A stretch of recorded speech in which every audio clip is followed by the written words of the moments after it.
to the Sad Dads Club podcast. Here's everybody's favorite sad dads, Jim and Foo.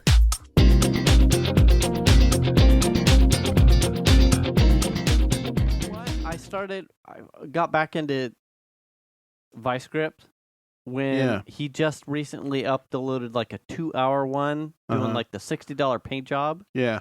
And he was talking about the rust spots and how to do body panel stuff. I haven't watched that one yet. Like this is why I watch. Yeah.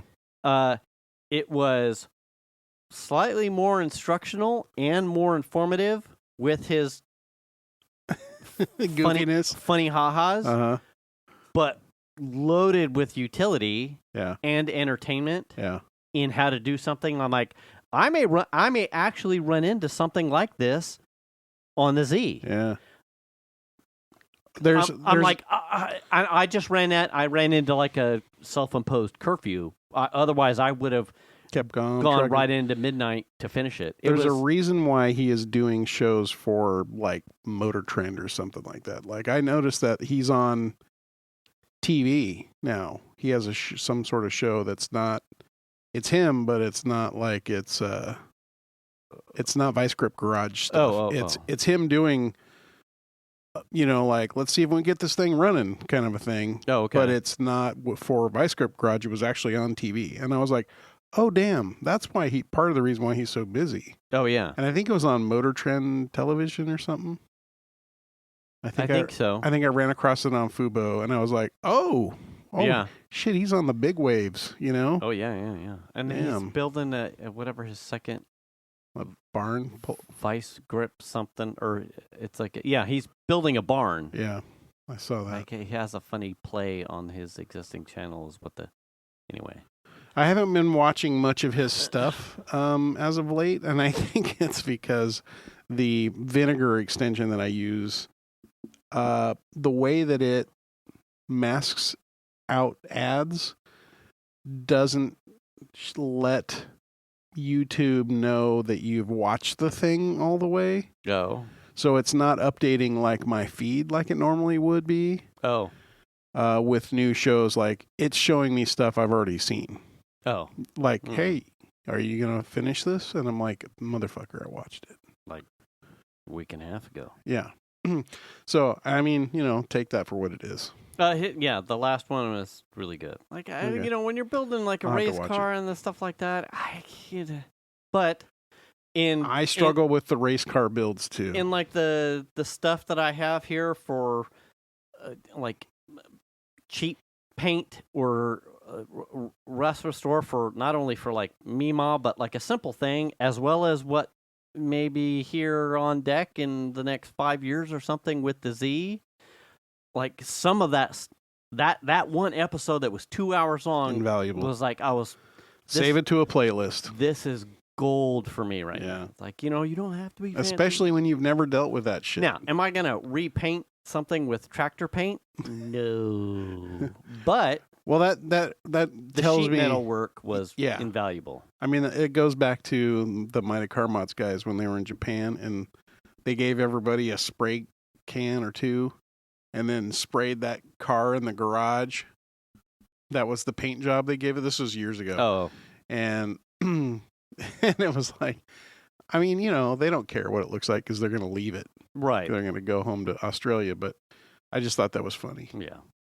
But he does do a lot of those spray can sprays for specifically for racing things. Because he had a car that he put into some race event that was a few months ago. Yeah.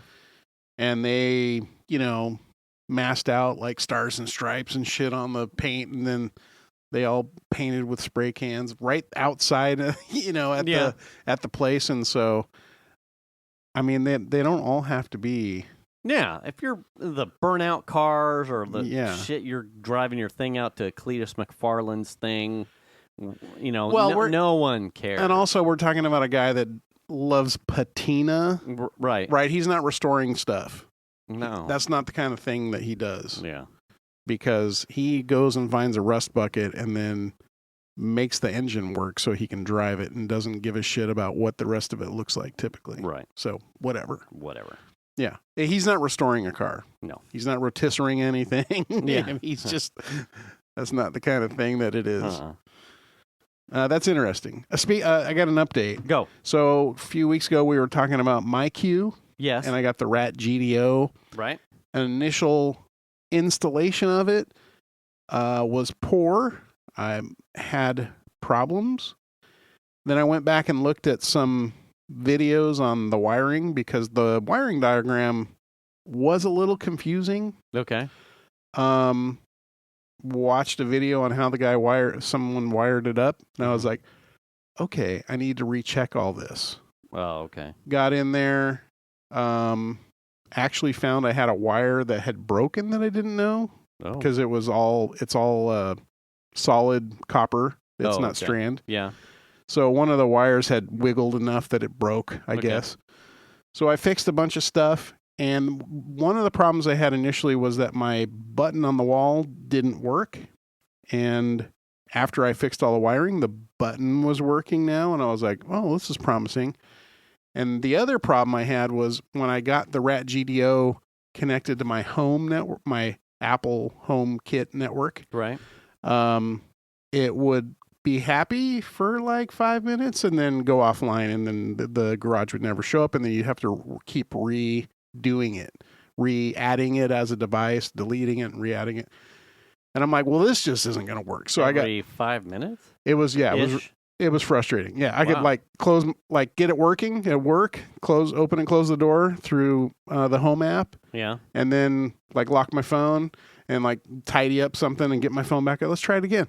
And then it wouldn't be there. And I was like, what the fuck? What happened?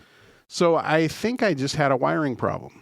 Okay. And the ratgdo was like, I don't understand what's happening here, Mm-hmm. And so once I got that figured out, thing's been rock solid ever since I fixed it. And stays in the app. And it stays in the app.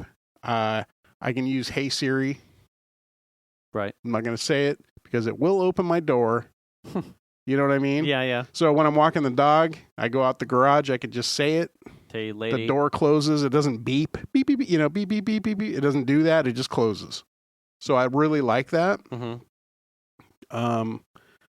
And so the thing about the ratgdo is it can be a little bit daunting because there's like 5 different or more types of firmware that you can put on it, and they're from different places. Oh, okay. Yeah, there's like one that's like no Wi-Fi, I'm like, why would you not even want Wi-Fi on? Can you hardwire it to the network? No, it doesn't have I don't know. Yeah, what would be? I don't understand what the benefit of buying it is if you don't. I mean, it does have the normal ports that you hook up to your opener, but then it has another bank of ports that are for like relays and stuff. Okay. So maybe if you were just using it for the relay setup to like flip on lights or do something, when the door opens or closes, you're doing something special. Okay. Maybe that's what you would use it for. But there's a bunch of variations on firmware. Some of them are what kind of things do they support? The firmware I chose, which is what I wanted, was HomeKit specific firmware that doesn't require me to use HomeBridge. Okay. So the HomeBridge is the server thing that you would run on a computer or a Raspberry Pi or a Mac or a PC or whatever. And then that guy has plugins that you put into it that have support for a ton of different smart devices. It's actually really cool, right? We talked about this before. Right. I didn't want to run HomeBridge because I didn't have a computer I wanted up all the time. Okay. And I looked into doing that and using a Raspberry Pi, but like the kits got up to the $150 range, and I'm like, man, that's getting pricey. So that's what made me give it the go on. Let me check the wiring. Right. And the firmware that I had used, which is the specific HomeKit firmware, standalone HomeKit, ended up working. And it's like 0.9. It's not even 1.0 software yet. So that's cool. So you don't your new opener, you'd no longer have any use or purpose for the HomeBridge. No, not at this point. Everything is currently workable with HomeKit. Correct. in some form or fashion. Right. All the stuff in the house. Well, everything but like the Wise gadgets, and there's Sure. I have other gadgets that aren't specifically HomeKit, but the things that I want to be HomeKit basically are, Right. with one exception. And this is, I'm headed there already. My Wemo switches Mm-hmm. use a bridge to get onto the HomeKit to be HomeKit capable. Mm-hmm. And the bridge that I have, and I've found this on the internet everywhere, I've done a bunch of research. This is a common problem for everybody, is the Wemo bridge is literally just a thing you plug in and like add it to HomeKit, Mm-hmm. and then it connects all of your light switches to HomeKit. The bridge just goes offline. So then all the devices that are connected to it all go offline. So I have that problem with all my Wemo stuff. Does it automatically come back online? No, not unless I go unplug it and plug it back in, Okay, yeah. That's which worth is within a day. it. Oh. So it's not useful whatsoever in No. HomeKit. No. So I have purchased 2 Morose Mhm. light switches that I'm going to install in the house in place of the Wemos that I have currently. Mm-hmm. I haven't. They're at the house. Haven't installed them yet, but they are supposed to be HomeKit capable with nothing extra. Right. So I have those. I'll install those. The problem is the Wemo stuff. I have a 3-way switch. Morose has one of those. But the dimmer, I have a Wemo dimmer in my bathroom, and the hardware itself is really nice. I really like and maybe I don't need it on HomeKit. You know what I mean? Yeah. But the hardware itself is really nice. It's literally just like a finger touch, and it Mm-hmm. So I really like that. And I looked at the Morose dimmer, was kind of cheesy. Mm-hmm. So I don't know if I'll replace everything, Yeah. because I just like the hardware part of the dimmer. I don't really use it with remote anyway, Yeah. typically. Yeah. We'll see. But Fucking with your wife while she's taking a shower with like a remote dimmer. I have done that. You can use it with the Wemo app, so it's not like it's Right. it would be nice to have it all centralized. That's the only thing. So you are now back to being able to geofence open With CarPlay. with CarPlay. Yeah. So if you are in the ecosystem and you use CarPlay and you're like, gosh, it sure would be nice, but I have a MyQ Right. garage door opener that they have now fucked me, Right. right? Right. The RatGDO, or even the Morose has one also, Right. but the RatGDO, I can speak from experience. If you just want a HomeKit capable setup, it will work. It will do that. It's doing it for me. If you wanted to watch the video, though, you would have to use the MyQ app. Yeah. Correct? Yeah, Okay. So, unless you wanted to watch the video, Yeah. of which you're not having to pay for this, Right. right. Now, That I can watch retention in video, Yes, you I have to would. pay for that. But if you wanted to watch a live camera of a delivery or something like that, you still have that in the MyQ app. And the main thing I want out of that camera isn't even watching deliveries. It's to make sure that when the hardware says the door is open or closed, that the door is open or closed. Right. Yeah. Is it actually open? Right. Am I You having know. you know what? I need a warm fuzzy. Yeah. Like everything here says, but I just want to double check. Correct. The camera is there to offer that peace of mind. Yeah. And now the nice thing is that the RatGDO shows up as a light switch and an opener separately. Oh, so you could. So you can turn the light on and off separately and open and close the door separately, which is nice. I mean, the light's going to come on as soon as the thing moves, regardless. But if you just want to flip the light on in the garage, you can do that. I mean, Right. I have a motion sensor also. And So. push come to shove, if there was a problem with HomeKit leveraging the RatGDO, MyQ's app would still work Right. isolated of the RatGDO appliance. Plus the regular opener. Right. So you could. I'm like covered now. I feel really good about it because I was like pretty bummed. You have redundancy. I do. I was pretty bummed about the fact that it didn't work Yeah. initially because Yeah. I was like, I know the wiring's right.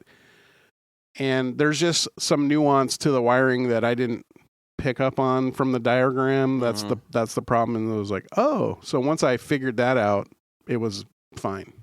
And I had a broken wire. I actually ended up having 2 broken wires when I was all is said and done. That's weird, isn't it? It was new. I mean, the wire, one of them was a wire from the opener switch, the door switch. Yeah. And one of them was on the one of the sensors. Oh.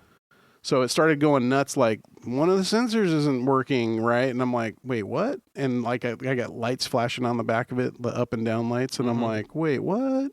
And it won't open or close. And I'm like, something's up. Yeah.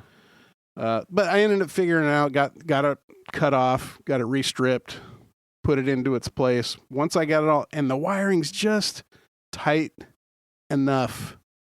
Those wires from the sensors were already just barely long enough. Yeah. So everything's a little bit tight in there as far as how much wire you have. For me, anyway. You've run out of your service loop extra distance. You're now. Yeah, I mean, it comes like it's crazy because off the sensors, they go straight up to the center, across the top of the door, and they come down where the opener is. And it's just long enough to get poking, and you know what I'm saying? And then you add the ratgdo in there, and the difference of the wiring, and then you're separating them a little bit because they're pairs. Yeah. And it's like, oh, and then you're tucking it through the hole and putting, come on, fucker. Get in there, you know, kind of a thing. Let me get a pair of pliers. And, you know, it was tight. But anyway, it's working. So I'm excited to see how well it works. To be back to September. Yeah. Yeah. Thanks, assholes. Literally. Yeah. And, you know, $50 later. Right. Whatever. And a new fucking garage door opener, which I, at the time, bought because of the kind of the home bridge kind of thing anyway. Right. Not realizing in the in-between time, it had all been turned off because I was like, oh, I got the new opener. Let's go to Homebridge. And I couldn't log in. I'm like, what the fuck is going on? Much frustrated. So anyway, I just thought that was kind of cool. And I figured I'd give an update because somebody else might be interested in that. Thumbs up on that product. Yeah. I don't have one. I saw an interesting video with the guy who designed it. Yeah. The little board. Yeah. And the process for him figuring out what was happening, like why he's like, I had these other solutions for, I ended up buying like 5 openers for my house. I guess he's got 5 doors or something. I don't know. Okay. He's like, I bought 5 openers and the solutions I had purchased previous didn't work on the new openers. So whatever he had that was allowed him to be, because he was like, I don't use cloud services at my house. You know. Okay. He's one of those guys. Yeah. So he's like, that's not going to work for me. And I want local control over it. Why do they get to control what I do? Right. Was essentially the thing. Sure. But how he bought an analyzer and started figuring out that all the buttons have rolling codes on them, and that they also, part of the 2.0 security 2.0 thing is that they also have rolling codes on the opener that's in the garage that you button. The manual button. Yeah. Which I think is weird because that's in a secure place, right? Right. It's not like, yeah. If you broke into my garage, you're already there. You're already there. Yeah. But apparently anything that's remotely connected in any way, even it's wired, uses a rolling code. Right. And it's hardwired. Yeah. To the opener. Yeah. It's like, fucking, we need to encrypt this. Yeah. It's not transmitting anything. It's hardwired. To a button. Yeah. I'm like, fuck, we need to hack this. Have you thought about just pressing the button? We have to hack it first. Right. I mean, it's kind of bizarre. So that was like his, I guess he's some sort of engineer. Look good on him. And he figured out, like, he had to reverse engineer some stuff to like figure out what it was doing. And once it uses a code, the part of the reason why the rolling code is good is because once a code's used, it can't be recorded by somebody like over the air. Okay. And then used again Sure. to open your door. So that's important. I just see that being like one of those memes with that gentleman that does like the you overcomplicated it, like TikToks, Right. where you've got some dude trying to explain to you how to hack or figure out the code that's encrypted from your manual button after you break into a house's garage just to open the garage. And then it cuts to him and he'd just be like walking into the garage, pulling the little flag down and just manually lifting up the garage. Be like, Exactly. why did I need to have any of that? what are you doing over here? You just pull the little tab that pulls it off of the track, lift the door. You don't even need the opener. You've already broken into the garage. Yeah. Or just press the button on the door because that's going to do it regardless. No one's hacking that in order to. Shit. I just think it's weird, but yeah, it is pretty funny. Yeah. So I just think that all that stuff's very interesting. Anyway. Yes. Well, cool. Yeah. So next item on the agenda, I suppose. Yeah. Now there's a drywall spackle thing you should tackle. There is for sure. Yeah. Right. Yeah. I'll get there someday. Tackle that or something. You know, this weekend, literally, I did nothing. Like it was the first time I can remember in years that Shan and I just literally hung around the house. I mean, it was raining all weekend. Yeah. But we just hung around the house. We did, stuff here, dishes and bathrooms, blah, blah, blah, that kind of stuff. But we just hung around and did nothing pretty much all weekend. And we caught up on some shows that we wanted to watch and a bunch of stuff like that. And so that tells me I got time to like go cut the bathroom drywall and fix it and maybe fix the drywall in my closet that I put my foot through. Yeah. Yeah. You know what I'm saying? So I'm going to have to figure it out. Yeah. I'm making it out to be more than I think it should be. I had a huge list of stuff that I've just been tackling. You'll see, like, there's still stuff behind you. Like, I got a bunch of good stuff on Mima as far as, like, riv nuts and some rust prevention and seam sealer. I had the door. I've been, like, trying to refresh small parts. Now, the Mima being his hardbody. Yeah, the Nissan. 1989 D21 hardbody. Yeah. The speaker and the door is like wood screw sheet metal like in, and now I'm of age where that's not going to do. That will not suffice.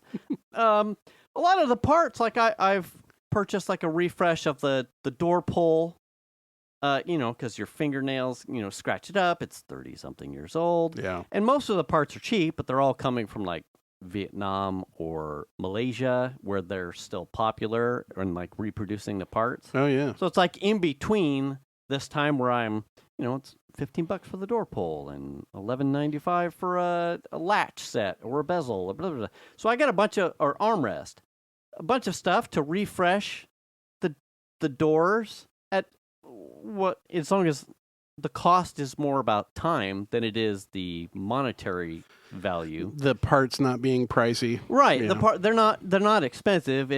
I'm a time equity as opposed to monetary. So in the meantime, I'm working on the driver's side door at this time. So I'm like, all right, well, I'll take the speaker out and I'll put riv nuts in and make sure that it'll fit with actual like metric nuts and screws. So would those speakers be bigger than what the factory came with? They're slightly big. I think the factory had like 5s and these are like 6 and so that's the self-tappers probably, right? Yeah, probably. And you could see it wasn't the first time someone had put something else in there. A couple of extra holes. Right. So I had to like clock mine different so my drill hole didn't run up against or make it flimsy on another thing. So I'm getting like little things. I've insulated the door with sound deadener. but it also, and plus it's been raining, so, and my friend is not taking a ride, so it's okay that door is not complete yet. But it's like little tiny things. Working on that, I'm like, man, I don't know. It's like a catch-22. I'm like, I don't know if I would have had all that time to be spending on some of the projects that I've tackled lately. If you're going down that road, are you? Yeah, fuck. Well, it's been a rough couple days because Venus picked up his ashes, and then I was looking at a random calendar to see where, because Venus had plans for, she went to do a ceramics class with a dragon, and I'm looking at a calendar. My wife puts everything in the fucking calendar. Turns out today is like the Armageddon passed away like 2 years ago now. I'm like, man, just hit me. Like last night I had an ugly cry because she came and she's like, I went and picked it up, and I'm like, oh, okay, cool, man.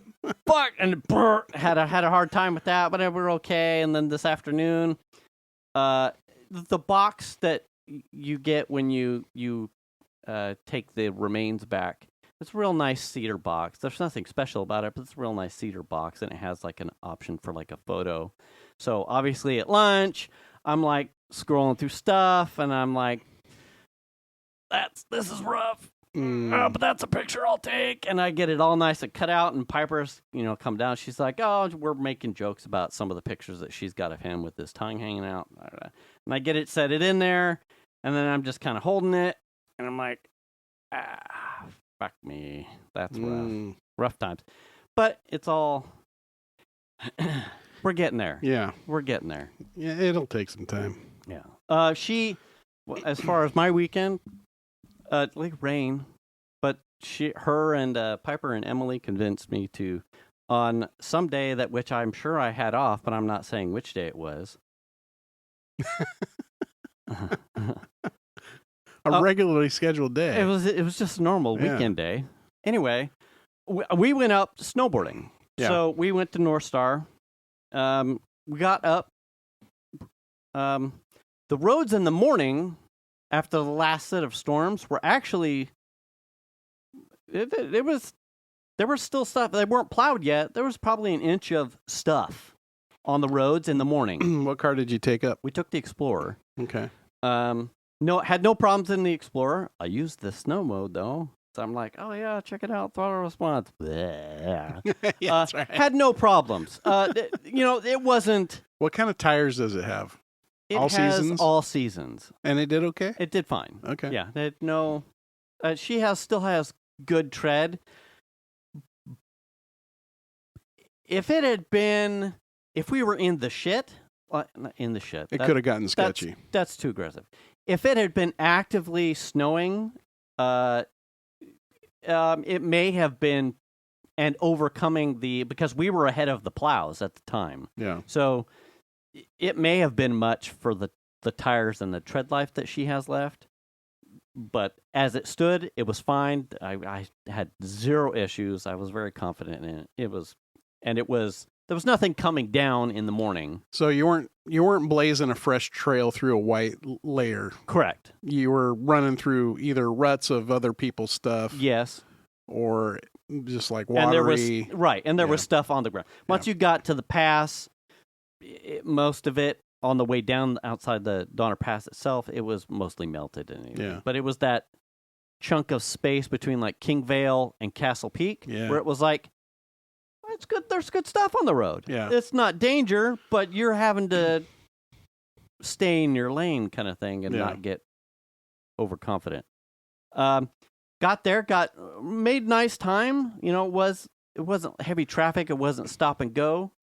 Lifts open at 9, I believe, at North Star. We were unpacked, geared up, and on the mountain by 9:45.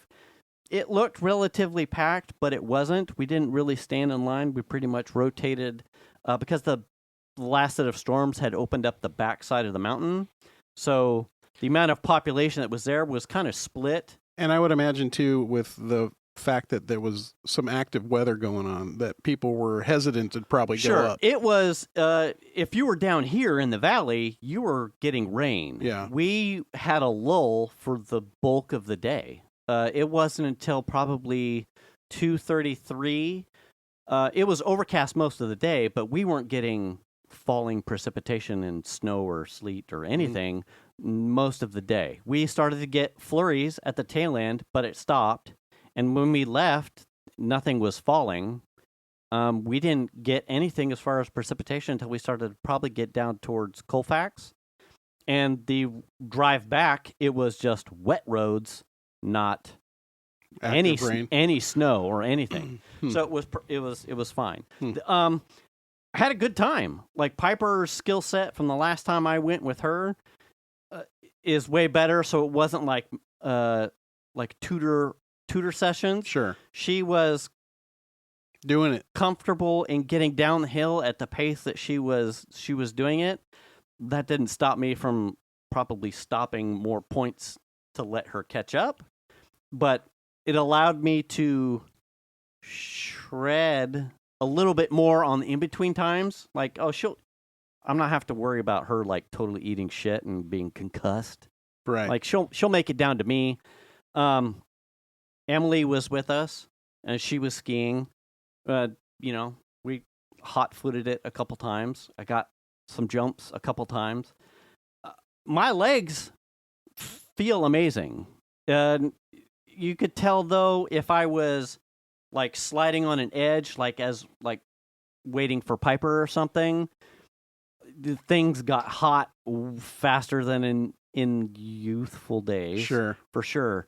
But my legs felt great all day. What went sideways on me, for sure, was the center of gravity is different. Like, when I went up last year with the kids, it was like, and Emily, like the one run, I came down pretty hot, but I wasn't trying anything. Well, I wasn't trying to like butter. I wasn't getting on my tail, and I wasn't flipping to switch or anything like that. Right. I was just carving. Yeah. And it was like, oh yeah, this is where it's at. Yeah. Like, I love this. But this trip, it allowed me opportunity to be like, okay, to do some others. so let's see where we're at. Yeah. Center of gravity, 20, 25 pounds heavier than when I was the last time I did this. It boned me a couple times. Yeah. Getting up in air and finding balance based off center of gravity, but that's going to take a couple more trips. But the comfort in I could do this. I could still do this as soon as I figure out my balance again. I felt absolutely great. Like it was just like reinvigorating. I'm like, fucking, I can still do this. What the other part of a big mistake was thinking, oh, well, I've got the tool set back. So then at some point I whipped out the 360 camera and trying to get on your tail or take jumps with a camera, and being 48 years old, that's where, and then I'm like, I ate shit hard. One time, it was like, middle of the day, I was telling you this earlier, the snow had started to melt and get slushy on this one turn, and I'm already slightly out of center of gravity because I'm holding the camera out and I'm on a turn, and my front toe edge caught, and I overcompensated, and the movement of my hand coming back towards my body and the center of gravity like had me leaning back. So then I leaned forward on my toes, and everything, it all went to shit. There's a big pile of everything's everywhere. Now, is that on video? Yes. We need it. Yes. We need to see it. Maybe I'll just put that in the thumbnail for just the eating of shit. Everything felt riding a bike. Was what you're saying. It was pretty close. Yeah. What certainly, it would probably be easier if there was more snow. like I don't care about falling. And I told the girls that a number of times as we were like watching some people come down through the middle where the snow was a little bit thicker and there were moguls and more jumps in the middle right underneath the lifts. Yeah. There are some people that were falling. Like, you need to break some eggs. Sure. Like, if you want to progress your skill set, you're going to fall. Yeah. I don't have any sort of problem with falling. Like, sometimes you just make a mistake. I make mistakes. You eat the shit. Yeah. It makes it a little bit more forgiving when you're young. Mm-hmm. When there's a lot more snow. Mm-hmm. The curve towards how much of the fall you feel relative to your age and how much snow, I see where that equation is. Right. If it's icy. Right. Oh. The 2 times that I really ran out of talent, probably if I was 10 years, 15 years younger, it'd have been nothing, and I'd have been trying to break more eggs doing the exact same thing. The day that I did it, I was like, okay, I need to back off because I have to drive and I need to make sure I can retire at some, Yeah. It was like, all right, I have to back off. Plus, I have to repair. Everything takes longer. Yeah. Kind of a thing. But it felt really good. I can't stress enough how much you should get up the hill. I know. And to do it. I know. Like, if you can accept, I am aware that you will not be the shredder yeah. Right?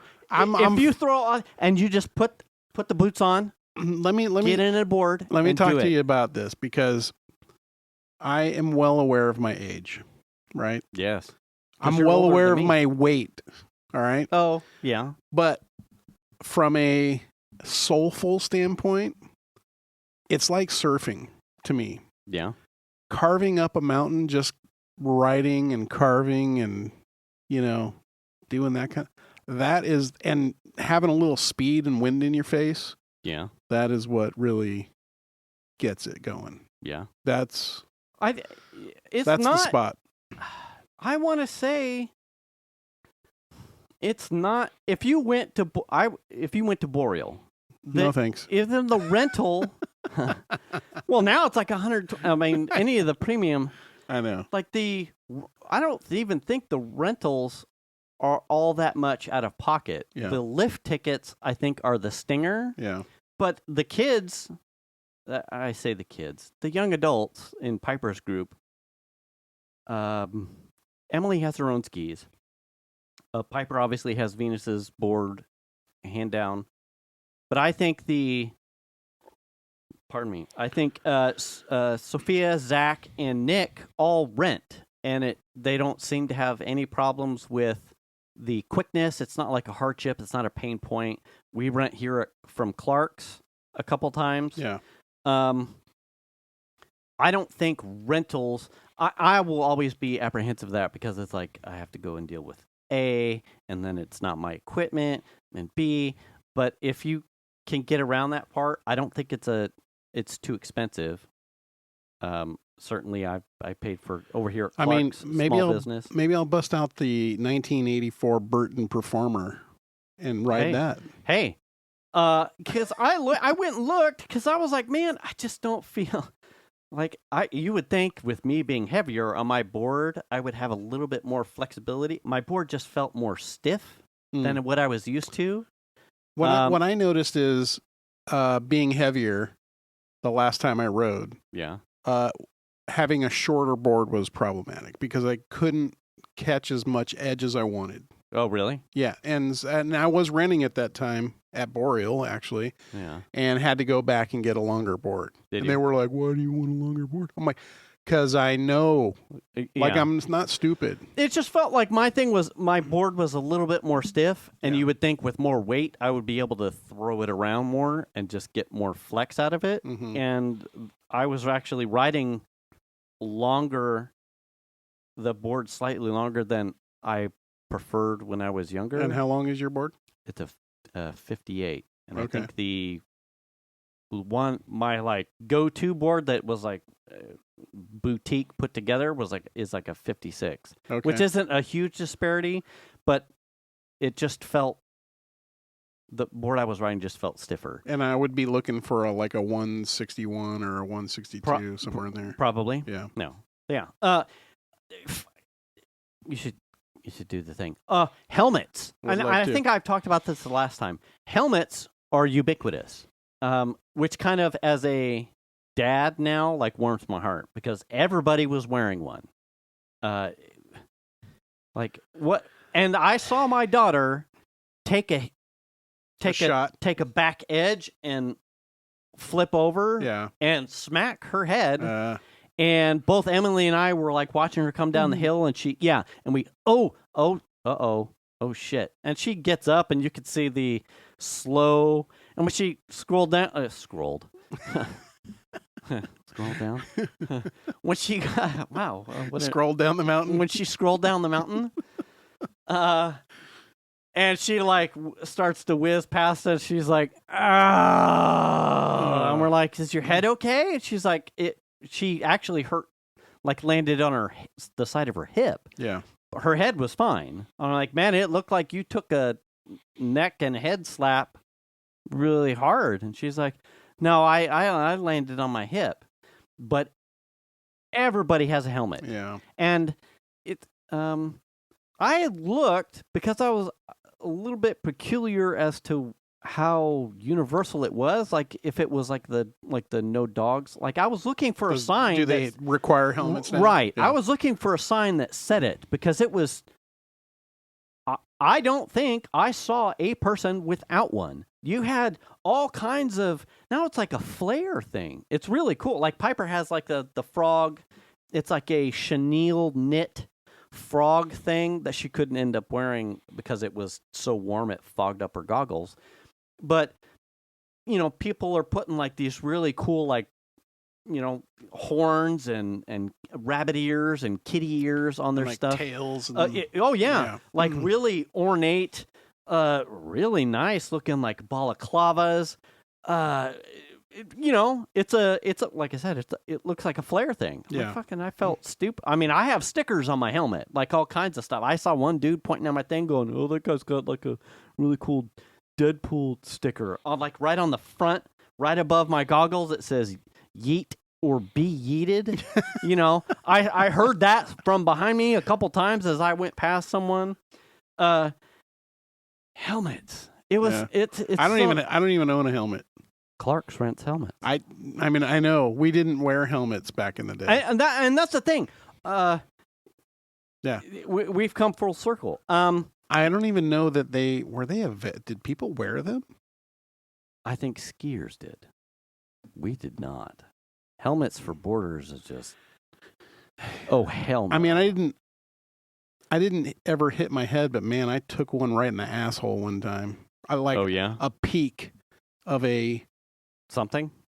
It was a jump that had frozen over on the crust of it, and my Oh. board slipped out, and I ran my asshole into the mountain. Did you? And I remember it hurt, and I just slid down the hill oh my God. Yeah. And I sat there for probably 10 or 15 minutes just waiting for the pain to go away. Really? Yeah, it was not a pleasant I will feeling. say this. But they don't too. have helmets for your asshole. But boy, no. Piper actually rides with knee pads. Oh yeah, But they make if you played football, butt yeah, cushions. yeah, what did they call that in football? It was it was on spandex, but it had 2 hip pads and a tailbone pad, and then you wore your football pads, your leggings with the quad. Anyway, Yeah. The thing that I've also come to realize in being able to not have in being on a session where I was a little bit more off the chain and not necessarily daddy mode was running.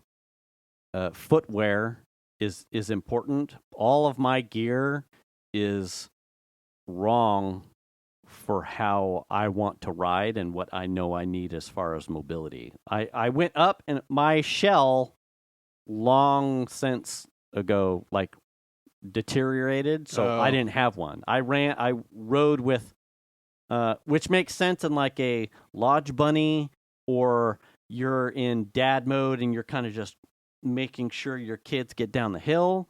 It's a puffy jacket. It's real nice for I'm not moving a lot. Yeah. And I need to stay warm. Yeah. It's just a big puffy, like down cushiony puff jacket. Not good. I overheat way too easy if I'm busy. Yeah.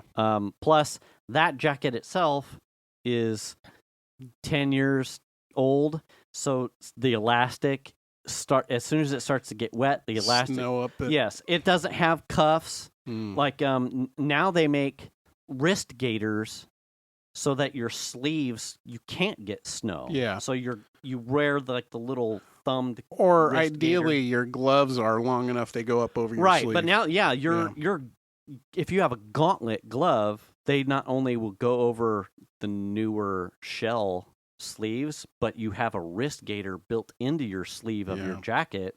So it's one way only, and even then, because of the wrist gaiter, you're not getting snow up your sleeve. Yeah. It's like I'd like to have one of those.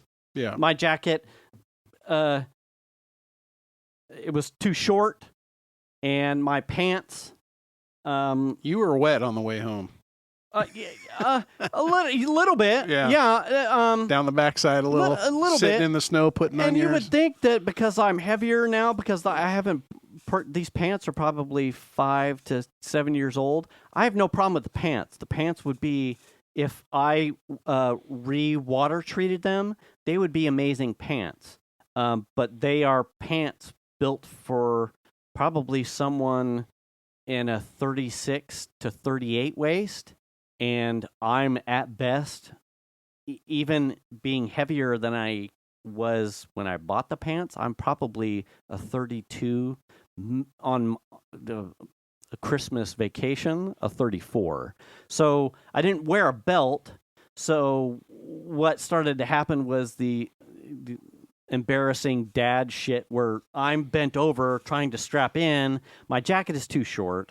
So your ass crack. So my ass crack is out. It was very embarrassing. I apologized immensely to my daughter, who made it like, Dad, are you cold? And I'm like, I know. Why is my crease blue? Yeah, I'm so sorry. I felt so bad because I didn't want to embarrass her in any way.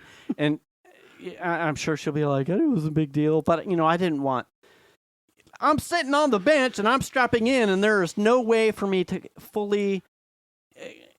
cover up my ass, the plumber's crack that was happening. See, that's the whole thing. Like you're saying, go up, and I know what having the right stuff is like because I had all the right stuff. Yeah. So going now would be painful from a cost standpoint, or trying to retrofit something to go up to the mountain to use. But you only need to. You could just go up one time, just wear a trash hoodie. Right? But I don't want to be wet and miserable because the snow will stick to that shit. But you're going to know after one run. I'll know. If the juice is worth the squeezing, you'll ride wet. No, the juice is going to be worth the squeeze. And once I get up on the mountain, I'm not coming back off until it's fucking just keep lunchtime. a dry shit in the fucking car and just change it out. And then then you sell your Cadillac and you buy snow shit. I had all the stuff I needed, right? I had a shell, like a nice Burton shell. Yeah. I had the powder pants that would fit over whatever I needed to cover. Yeah. The boots. I had a board. I had everything I needed. The gloves. I had all the stuff.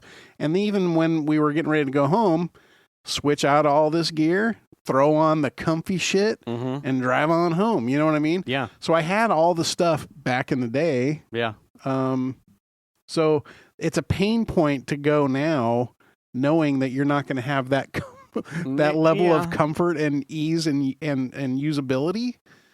And that's another thing that keeps me just like, fuck, I don't have the stuff. I think you can. Bibs. Did you ever ride in a bib? No. Bibs is Bibs is a shit. Bibs is shit. Yeah. Okay. I just can't. The whole pants thing. I don't want snow down my ass crack. Right. You know what I'm saying? Now I will say this: the shells, the pant shells that I have, which Yeah. were like zip up the sides but waterproof, Yeah. they were short in the back, but the coat was long. Right. Yeah. So it was a long coat, and I would get wet back there from like sitting in the snow or whatever. Yeah. So that was a thing that did happen, but it was like I didn't care because I was on the mountain, Right. and I would dry out at some point on the way home. Figure it out. Yeah, Just I'll get a little wet. swamp It's ass fine. until it's dry. okay. You know. Yeah. I just like the couple of times I went out and got frosty. Yeah. I got snow. I'm like, a couple times when I first started my whole like snow sport journey, Yeah. where I was in skis and I had to rent a bib, and I was just like, this is the most uncool fucking thing ever. Yeah. I never had to deal with snow. And then as I advanced, well, no, I need to snowboard. Really nice snowboard pants because they were looser. I needed my legs to be a little bit freer to fuck around and find out and jumps and mobility. I found that only in snowboard pants, and plus it was uncool to be wearing a bib. Well, you can find the right snowboard pants that aren't going to get you wet inside. Sure, but they're going to be pricey. But they're gonna Yeah. And now I'm in a place where it's like, and plus I wasn't really falling to the capacity where I was filling something up full of snow. Right. Even though I was being probably more risky, and I was falling, but how I fell and where I was falling, it wasn't really like causing a dump truck of snow. Now it is. If I the couple times like I said I got frosty, I was like, if this goes sideways, I'll fall over, and that's me scooping up like a goddamn backloader, full of snow. If I had a bib, I ain't worrying about that. If I had a better jacket, I'm not worrying about that. Yeah. Fuck.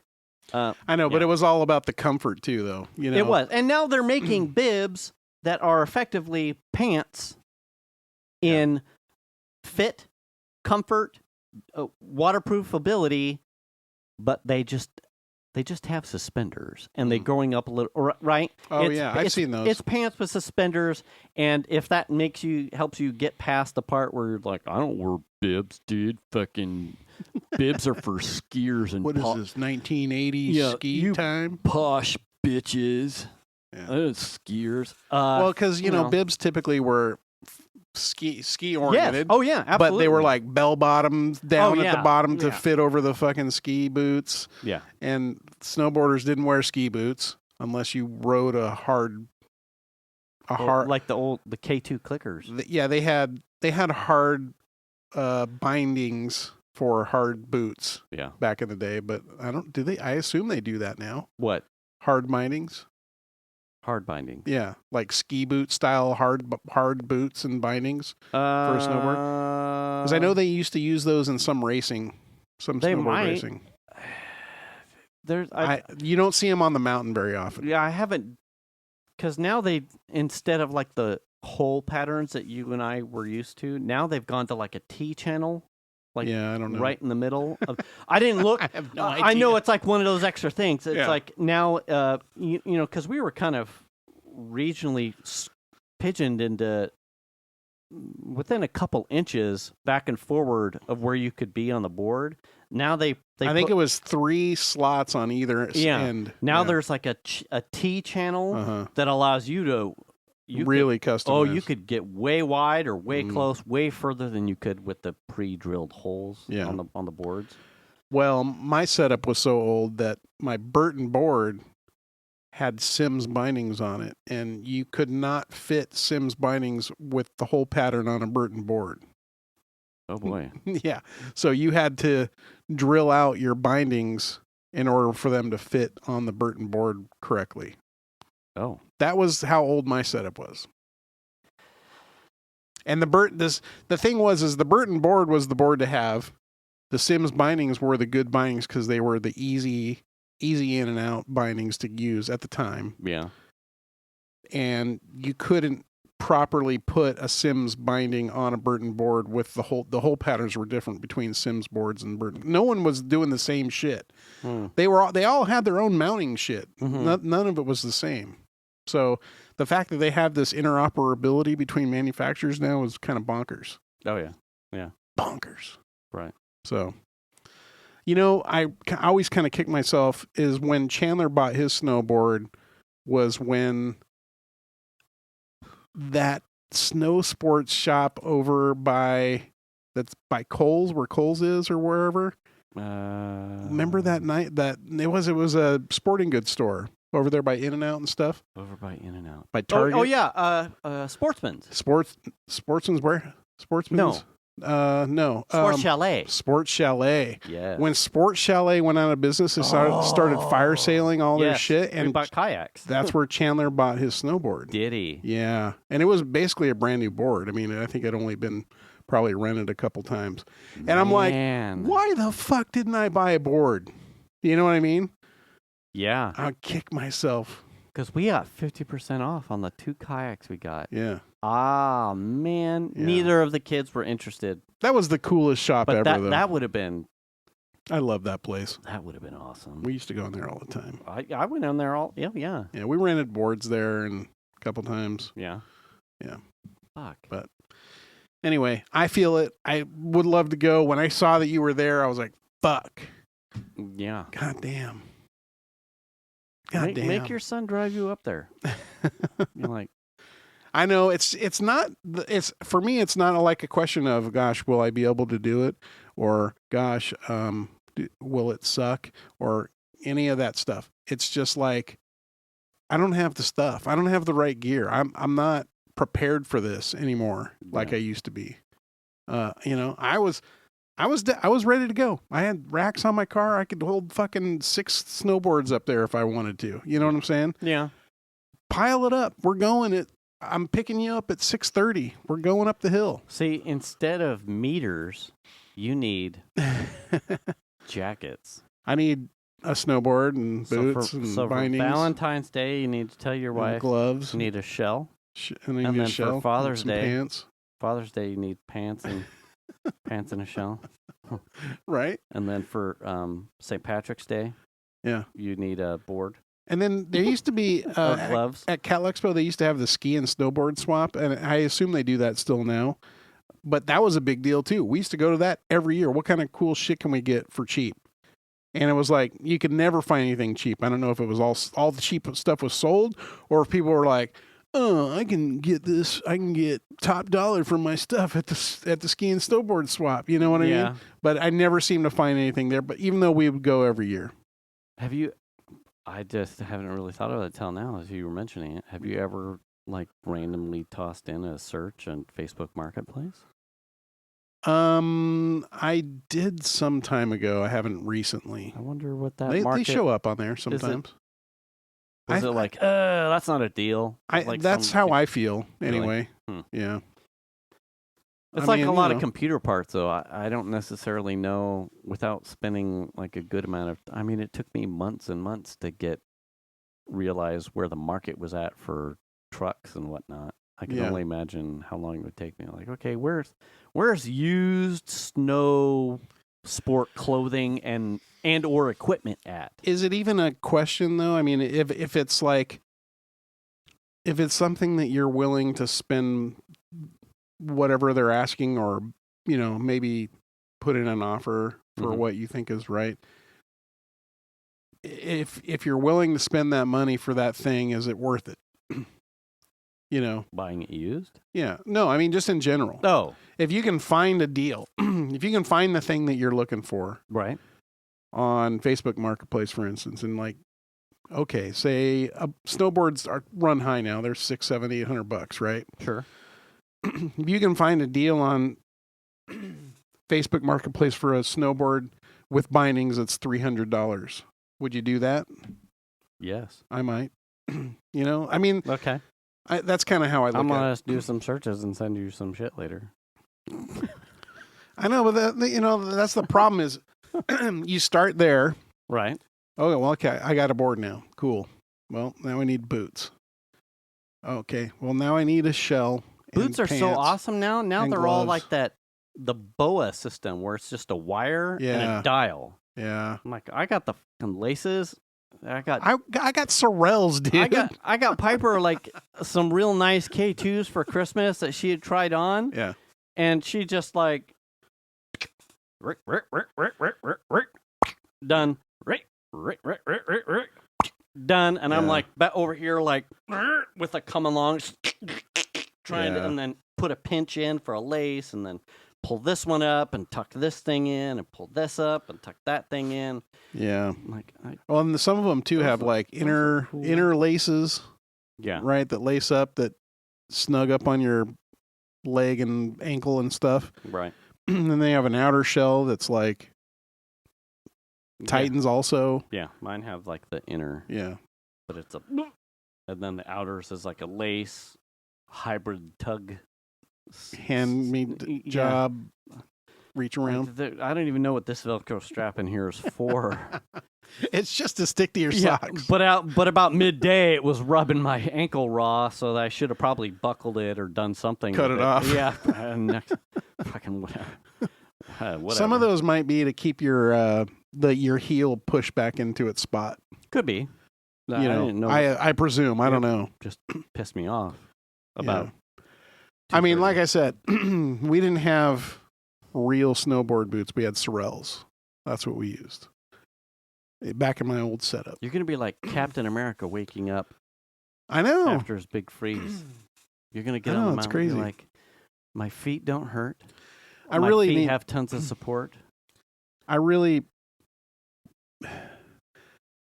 need to start going back to the gym. Yes. I yeah. know. No, I know. It's just like I have to do it. Yeah. Yeah. So that's where I'm at. We're, I think we're 2 weeks. We're 100%. We did rotate a day, I think last week. But we're 2 weeks in and we've hit all our days. We took, it's a good transition. Because we talked about it, like it wasn't necessarily New Year's, but my gift to Venus was like, I'll be your trainer for Christmas. I was like, I'll be your trainer for the thing that I haven't done since we were doing P90X years and years before Xander was born. Like let's do this. Like we're together in this. We need to get to the end. So we're on track. We've hit all of our days. Thursday of last week, Venus was a Thursday is a gym day, and Venus had to go to Folsom. She had to work it with her dad. She's like, I think I was going to go by myself because she wasn't going to be back till late, and she ends up like sending me a text like, I'm done early. We can just go to the gym at 8:39 or whatever it is when she was going to get back. And I'm like, I'll wait. No problem. At the time, I think it was like 5:30 or 6. I was getting ready to make dinner for the kids. And I'm like, hey, because I wasn't thinking about having to make sure that someone was here for Jax. Like I wasn't having to keep that in my mind. Right. So in the past, I just would have I made dinner and, presume that one of the kids was going to be here for the dog. I make a dinner. I lean out and I'm like, hey, your mom and I, it was going to be a little bit late for Xander because it was a school night. And I'm like, your mom and I are going to go to the gym. If either of you want to go, we're not there for an hour and a half to 2 hours. We try and get our thing in and out in 40 minutes, but we push hard. If either of you want to go, we'll be leaving as soon as your mom gives me the heads up.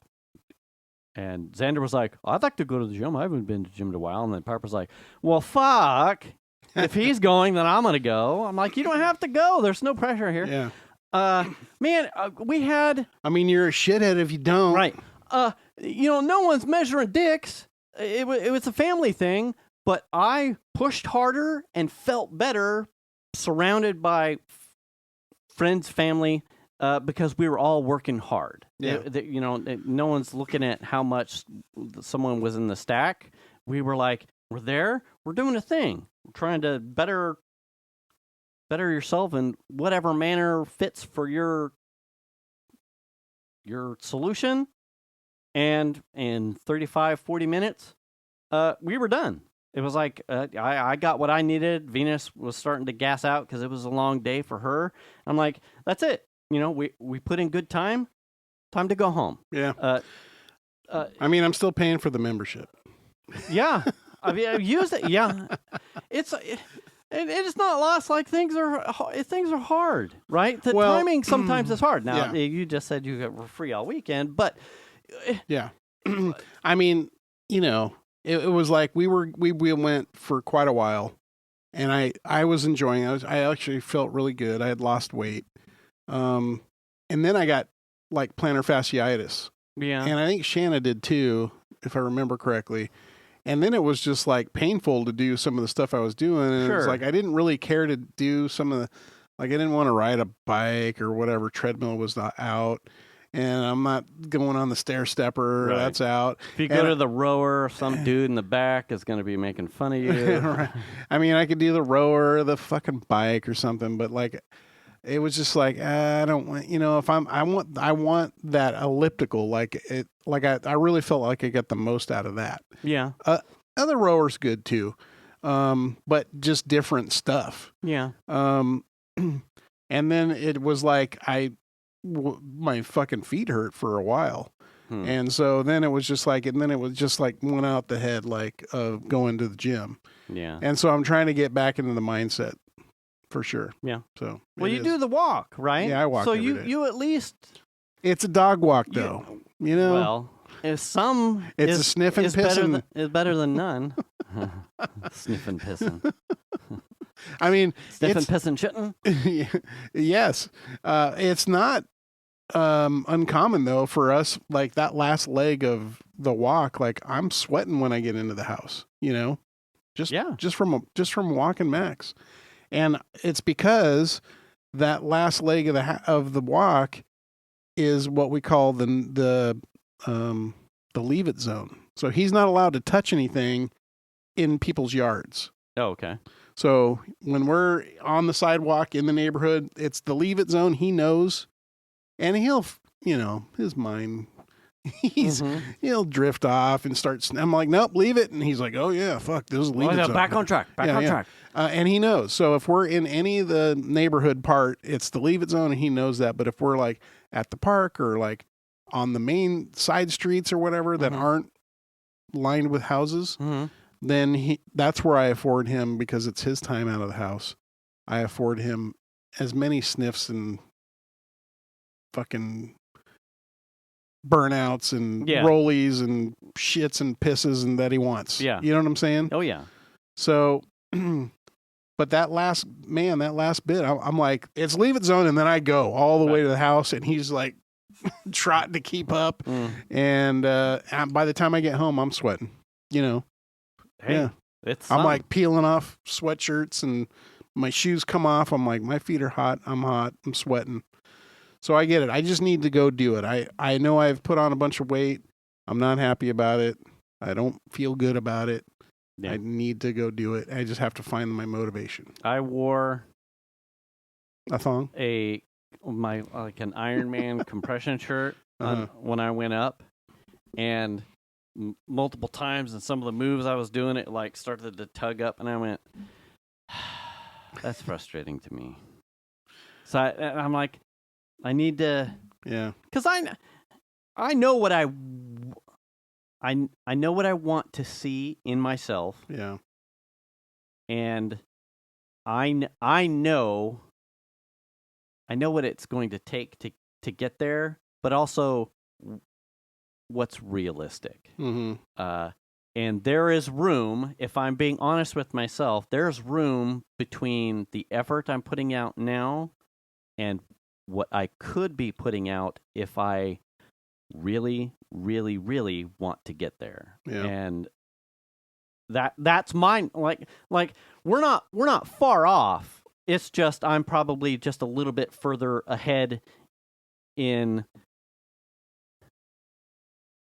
except like I need to do more. I need to do more. Yeah. And I haven't yet. Yeah. And that's I gotta just be like, I'm going to the gym tonight. That's it. do you is the evening still a workable spot for you? Oh, totally. It's okay. Yeah. Yeah.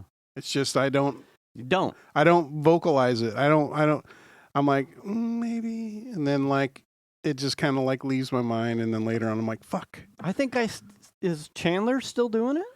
I see his workout on occasion. He's not at Planet Fitness. He's at the new one over there by the new Nugget. Oh. Is it a 24-hour fitness? Is it a 24-hour? Something like that. Yeah. CalFit? No, it's not CalFit. I think it's 24-hour fitness. Is it? I don't know. I don't know. But I know where it is. He's there now. So that's his membership? Yeah, he's moved a couple times. Has he? Yeah, he went to that real expensive, nice place that was right off 65. By the mall. Yeah. Yeah. Whatever that, Lifetime or something? No. Whatever that one is. Him and Nicole went there, and then I think they did go to Lifetime for a short time, and now they're at 24-hour. So, and maybe that's part of it because he was a membership. He had a membership there at Planet Fitness too. Yeah. And so that was part of the motivation was to see him or to be carpool. We wouldn't even carpool. But I mean, he lived right next door. Yeah. So it'd just be like, Chandler's at the gym, let's go, kind of thing, and just see him there. Would because you went a couple times with Melly. If she was back, she would probably go. She would go. Yeah, she would go for sure. Mm. So it was definitely better with family. I told Venus, I'm like, man, let's move because Thursday's a gym day and Saturday's a gym day. But we had only taken the kids on Thursday. I'm like, every day is gym day for me. Yeah, because Saturday, right? Fuck yeah, it is. Saturday, we don't get up early to make sure. Like we'll go at like 8-ish or whatever it's convenient. But there's no reason that the kids couldn't go. Like we should offer it up to kids. Thursdays and Saturdays, if we're not pushing Xander. Like being too late because he's got school Friday. I'm like, the more the merrier, right? Kind of a thing. I've thought about going in the morning. Yeah. I mean, I get up at 7, so I'm not up early. And I mean, if I got up at 6, I can tell you that the 6 to 7 shot is about the same as the 8:30 to 9:30 shot. Yeah. As far as you'll find an elliptical if you want it, you'll find a treadmill if you want it. The 30-minute circuit space is just as populated, and that being not very many people at all. Right. We've had no problems getting in there in that 6 o'clock to 7 o'clock shot. Yeah. So. For whatever. These are all things I've thought about. Yeah.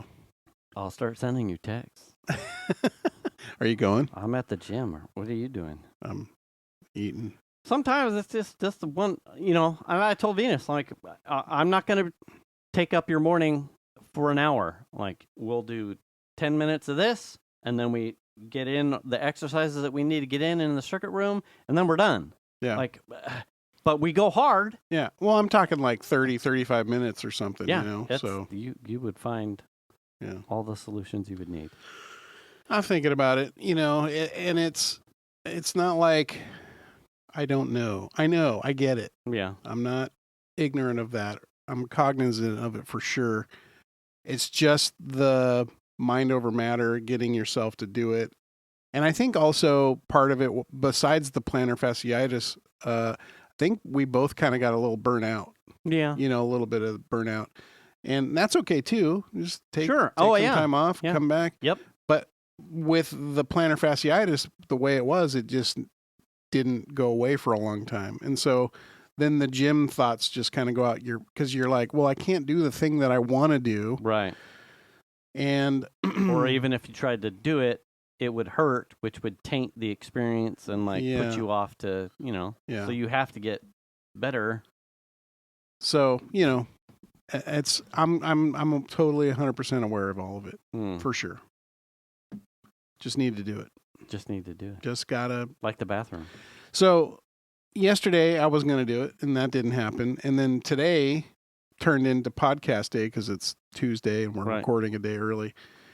And tomorrow I'm going to be at Grass Valley. So that means if it's going to happen this week, Thursday's the day. Thursday's the day, right? Yeah. So we'll see. You won't have to build a podcast Wednesday night. Thursday is all your. Yeah, I have no idea what time we'll be home from that adventure tomorrow night. Is it at work?